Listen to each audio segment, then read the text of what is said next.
Hello everyone, welcome to Advait education. तो आज का बहुत ही एक इंटरेस्टिंग आपका टॉपिक है कि क्या आप अपने इंप्रूवमेंट रिजल्ट से खुश हैं?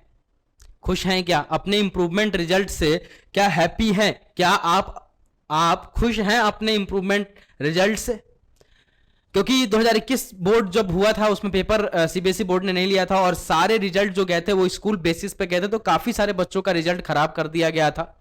काफी सारे बच्चों का रिजल्ट बेस्ट नहीं हुआ था। जो जिस लायक वो हैं उनको वो चीजें नहीं मिली थी, उतने नंबर्स उतने परसेंटेज उनको नहीं मिले थे। तो सीबीएसई बोर्ड ने एक अपना गाइडलाइन जारी किया कि भैया जो बच्चे अपने रिजल्ट से हैप्पी नहीं है या फिर जिस सब्जेक्ट में नहीं है उसमें आप इंप्रूवमेंट पेपर भर सकते हैं और अपना पेपर आप जाके सीबीएसई बोर्ड कंडक्ट करवाएगा, उसे आप जाके दे सकते हैं। काफी सारे बच्चों ने भरा और उस टाइम तो मेरे पास मतलब काफी सारे फोन आते थे, क्योंकि इस बार 2021 में जो बैच था वो मेरा बेस्ट बैच था, क्योंकि काफी अच्छे लेवल से मैंने पढ़ाई भी था, काफी अच्छे से उन्होंने गेन भी किया था, हर एक कंसेप्ट को काफी अच्छे से लेवल से उन्होंने सीखा था, समझा था। और फिर उनका एकदम से पेपर नहीं हुआ तो उस टाइम वो दुखी हुए, फिर वो रिजल्ट आया तब दुखी हो गए। फिर मेरे पास काफी सारे फोन आने लग गए कि सर क्या करें, सर इंप्रूवमेंट भरे या नहीं भरे, सर 10 दिन का टाइम बचा, इसमें आप सीबीएसई बोर्ड कंडक्ट करवा रहा है पेपर, सर क्या करें सर, हमें कुछ समझ में नहीं आ रहा, हमें कुछ समझ में नहीं आ रहा है कि हमें क्या करना चाहिए क्या नहीं करना चाहिए। मैंने उनको यही सजेस्ट किया था, बेटा देखो जंग लड़ने जा रहे हो और जब तक खेलोगे नहीं तब तक जीत और हार का पता नहीं चलेगा। 10 दिन ही है, 10 दिन में तुम्हारे साथ रहूंगा और मैंने पूरे मैथमेटिक्स के जितने भी इंपॉर्टेंट चैप्टर हैं सबका क्रैश कोर्स चलवाया, सबका क्रैश कोर्स एक वन शॉट वीडियोस में लेके मैं यहां 2 घंटे 3 घंटे की रिकॉर्डिंग करके उनको प्रोवाइड किया कि मैथमेटिक्स की टेंशन तुम छोड़ दो, बाकी सारे सब्जेक्ट को मैंने कैसे डील करना है, कैसे समझना है, किससे पढ़ना है वो उनको प्रेफर किया और काफी सारे मेरे स्टूडेंट जाके इंप्रूवमेंट पेपर को दिए और उनका रिजल्ट बेस्ट हुआ। तो उन्हीं से मैं पूछना चाहता हूं, क्या आप अगर नहीं जाते, क्या आप जंग में नहीं जाते तो क्या आप जीत पाते या हार पाते? नहीं ना। तो जीत और हार का पता कब चलता है? जब आप जंग लड़ते हो, जब आप जंग में शहीद होने के लिए जाते हो, तब आपको पता चलता है कि हाँ कभी अब खेल रहे हैं तो या तो हार होगा या फिर जीत होगा। और भैया जब हमारा रिजल्ट 42%, 40%, 39% दिया गया है सीबीएसई बोर्ड की तरफ से, तो अब इससे बदतर क्या ही होगा यार, इससे बदतर क्या होगा? आप बिलीव करो मेरे लाल, जिसका परसेंटेज 40 था मेरे स्टूडेंट का, वो 70 के आसपास पहुंच चुका है इंप्रूवमेंट देने के बाद। तो अब काफी सारे बच्चों का मैं उस दिन क्लास ले रहा था और इंप्रूवमेंट का रिजल्ट आ चुका था, मेरे को ध्यान ही नहीं था। तो काफी सारे मेरे व्हाट्सएप पे धड़ाधड़ मैसेज आने लगे, thank you so much sir, thank you so much sir, thank you so much sir. मैंने सोचा मैंने ऐसा क्या कर दिया भाई। तो फिर मैंने जब मेरे को टाइम मिला, मैं 2 ही टाइम में व्हाट्सएप को ज्यादातर ऑन करता हूँ, या तो एक नाइट में सोते वक्त और एक उठते वक्त, है ना। 2 टाइम में मैं ज्यादातर व्हाट्सएप ज्यादातर देखता हूँ, जहाँ काफी सारे मैसेजेस जो रहते हैं डाउट वगैरह बच्चों को रहता है उसी टाइम में देख पाता हूँ मैं। तो मैं देखा तो इंप्रूवमेंट रिजल्ट आ चुका और सभी हैप्पी हैं।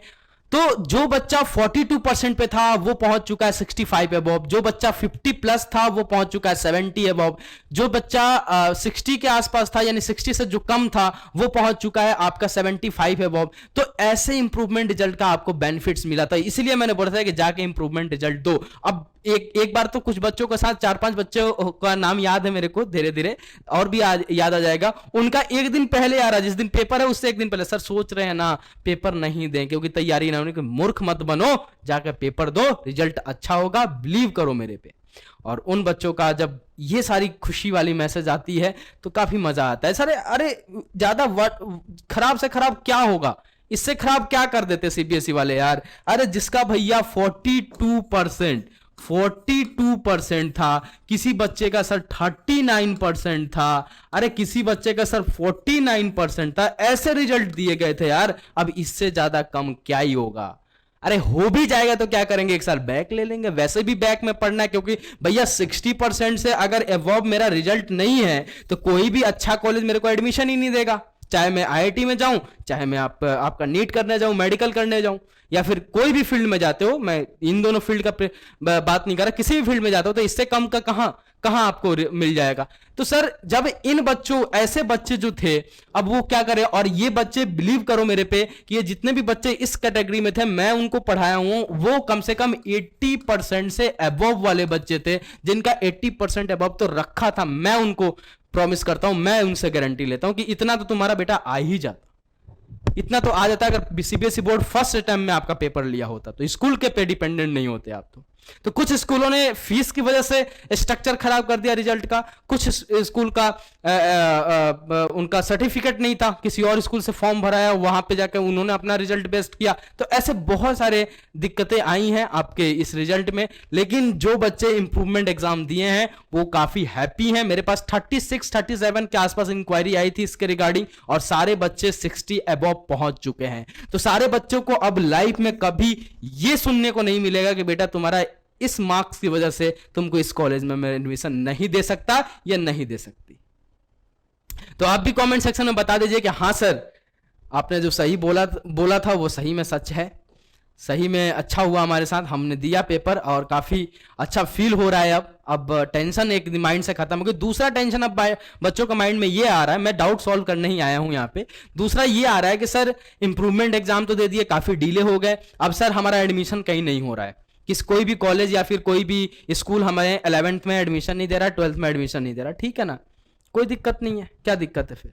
अब वो सोच रहे सर अब बैक लेना क्या सही रहेगा, बैक लेंगे तो सर एक साल फिर पीछे चल जाएंगे, हमारे दोस्त आगे चल जाएंगे। देखो लाइफ में ना हर इंसान बैक लेता है। कैसे सर? कोई 12th के पहले लेता है, कोई 12th के बाद लेता है, कोई इंजीनियरिंग के बाद लेता है, कोई इंजीनियरिंग से पहले लेता है। अब सर ये कैसी बात करो? जैसे एज फॉर एग्जांपल मैं आईआईटी फील्ड से हूं तो मैं आईआईटी के लिए बात करूंगा। ठीक है, जैसे मान लो कि अभी आपका एडमिशन नहीं हो रहा है, क्रॉस मतलब बेटा मैं बोल रहा हूं नहीं हो रहा है। ठीक है, तो भैया अभी कौन सा ये अक्टूबर, नवंबर, दिसंबर, जनवरी, फरवरी, मार्च से फिर एडमिशन स्टार्ट हो जाएंगे, मार्च से फिर एडमिशन स्टार्ट हो जाएंगे, यानी अक्टूबर को भी ले लो तो 5 मंथ आप डीले हो रहे हो। कितना बेटा? 5 मंथ, 5 मंथ आप डीले हो गए। क्लियर? आप 11th में मान लो एडमिशन जिसका हो गया, आपके फ्रेंड का हो गया, ठीक है, 11th 12th उसने किया 2 साल में, ठीक है, उसने आईआईटी की प्रिपरेशन की, या फिर बहुत सारे बच्चे पहले सोचते हैं कि पहले कर लेता हूं 11 12 फिर आईआईटी की प्रिपरेशन करूंगा या फिर नीट की प्रिपरेशन करूंगी, है ना, करूंगी या करूंगा, ठीक है, जो भी है। अब वो उनसे फर्स्ट स्टेप में नहीं निकला, अगर उनसे नहीं निकला तो वो क्या करते हैं, फिर से 1 ईयर बैक लेते हैं।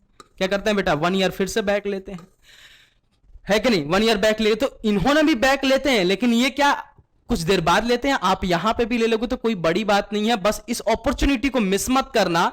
देखो क्या अपॉर्चुनिटी है, जैसे 11 12 हमेशा याद रखना बेटा, जो बच्चा 11 12 के साथ साथ आईआईटी या नीट निकाल लिया ना वही निकालेगा। बैक लेके जो निकालने वाले होते हैं ना, तो एक होता है ना रोड एक अच्छा बना दिया, उसके बाद टूटा है तो उसमें चिप्पी साटते गए बनाते गए, तो वो तो पंचर ही है एक तरह से, समझ रहे हो। एक बार गाड़ी पंचर हो गई, अगर मान लो कि टायर है उसमें 10-15 पंचर हो गए, उसके बाद आप फिर से पंचर बनवाने जा रहे हो तो बोलेगा टायर बदलवा ले भाई, टायर बदलवा ले, 30 लाख की गाड़ी चला रहे, एक पंचर सही करवाने के लिए इतनी मेहनत करवा रहे हैं हमसे, समझ रहे हैं आप। तो जो बच्चा पहली अटेम्प्ट में यानी 11 12 के साथ साथ आईआईटी या फिर जो भी कॉम्पिटिटिव लेवल का एग्जाम है उसको क्रैक कर लिया, वही टॉपर भी होते हैं, वही टॉपर होते हैं। कभी भी ये नहीं सुनोगे आप कि 4 साल से जो तैयारी कर रहा है वो AIR 1 आ गया, नहीं, ये बात हमेशा याद रखना। तो भैया जो बच्चा 11 12 के साथ साथ आईआईटी निकाल लिया उसका तो निकल गया, उसी का निकलता है हमेशा, ज्यादातर चांसेस यही बने रहते हैं। जो बैक लेके आता है उसके चांसेस टॉपर के कम हैं। अब अपॉर्चुनिटी क्या मिल रहा है कि जो 11 12 के साथ साथ बच्चा कर रहा है उसको टाइम कितना मिलता है, मान लो 24 मंथ, वैसे इतना नहीं मिलता है लेकिन मैं मान के चल रहा हूं 24 मंथ, ठीक है। आपको कितना मिलेगा? 24 प्लस का आपका यहां पे 5 और ऐड कर दो। तो मैं अपॉर्चुनिटी आपको क्या बता रहा हूं कि बेटा बैक आपको बस 11th में लेना है, बैक आपको कॉम्पिटिटिव एग्जाम में नहीं लेना है, जाके बैक आपको कॉम्पिटिटिव एग्जाम में नहीं लेना। अभी से ही प्रिपरेशन स्टार्ट कर दो, जो भी आप कॉम्पिटिटिव एग्जाम की तैयारी करना चाहते हो, आईआईटी के लिए, नीट के लिए, जो भी आपके लाइफ का एम है उसके लिए, जिसके लिए भी आप तैयारी करना चाहते हो, इस 5 मंथ को इसमें ऐड करके चलना। ये नहीं कि 5 महीने आप मजे करते हैं, बाबू सोना कॉफी पीने चलते हैं, कोल्ड कॉफी पीते हैं, पिज्जा खाते हैं, बर्गर खाते हैं, ऐसा मत कर देना। लाइफ बर्गर खिलाने लग जाएगा, लाइफ पिज्जा खिलाने लग जाएगा, रोते रह जाओगे जिंदगी भर। तो इस अपॉर्चुनिटी को बस मिस मत करना। मैं ये आपको बताना चाहता हूं, अभी बैक लेने में कोई दिक्कत नहीं है। अगर नहीं मिल रहा है एडमिशन, ज्यादा हेक्टिक मत हो, 5 दिन 10 दिन एंजॉय करो लाइफ को। अभी पेपर दिए हो, थोड़ा फ्री हो जाओ, 5-10 दिन माइंड को फ्रेश करो और फिर इस प्रिपरेशन में लग जाओ कि अगर आईआईटी में जाना है तो सर ऐसे तो 24 मंथ मिलते हैं, लेकिन आपको अगर टॉपर से भी ऊपर जाना है तो आप 5 मंथ और आपको प्लस पॉइंट मिल जा रहा है। तो इसको आप अपनी स्टडी को कंटिन्यू रखो। ये नहीं कि भैया आप 11th में आएंगे तब पढ़ेंगे, 11th में आएंगे तब पढ़ेंगे। फिर आप सोचोगे 11th खत्म हो जाएगा ना, 12th में पढ़ेंगे यार। 11th का रिजल्ट तो वैसे भी काम नहीं आता। रुद्र सर ने बोल रखा है कि 10th की गर्लफ्रेंड 11th की मार्कशीट जिंदगी में कभी काम नहीं आती। बेटा 11th की मार्कशीट काम नहीं आती, 11th का कंसेप्ट काम में आता है। 11th का कंसेप्ट काम में आता है, मार्कशीट काम में नहीं आती। सही बात है। तो 11th का कंसेप्ट अगर क्लियर नहीं रहेगा तो जिंदगी में कुछ ही नहीं कर पाओगे। समझ गए? तो प्लीज, ये आपको डाउट था, बहुत काफी सारे बच्चे पूछे थे, मैंने सोचा चल के सबको बताते हैं। सबको बताते हैं, एक दो को पर्सनली बताने का क्या मतलब है, सबको बताओ, सभी खुश रहे, हैप्पी रहे, है कि नहीं? हैप्पी रहो, खुश रहो, जिंदगी है, जियो मजे से, है कि नहीं? चलो, तो ये सारी बातें थी। बाकी मैं और सारे डाउट जो आपके रहेंगे, वो जो स्पेसिफिक बहुत सारे बच्चों का अगर मैसेज आते रहते हैं और एक कॉमन डाउट मैं देखता हूं तो उसको आकर मैं डील कर देता हूं यहाँ पे, ठीक है ना? ऐसे और भी डाउट रहेंगे तो मैं आपसे आके बात करता रहूंगा। और भी अगर आपको कोई डाउट है तो आप कमेंट सेक्शन में पूछ सकते हैं। चैनल को सब्सक्राइब कर सकते हैं। बस पढ़ाई ही पढ़ाई नहीं है, यहाँ पे बहुत सारे आपको नॉलेज मिलते हुए चलेंगे। लाइफ की जर्नी, लाइफ की कैसे जीना है, कैसे क्या करना है, हर एक चीज में आपसे बात करूंगा, ठीक है? तो अभी के लिए इतना ही। बाबा टेक केयर एंड जय हिंद। मिलता हूं बहुत जल्द। Take care, love you.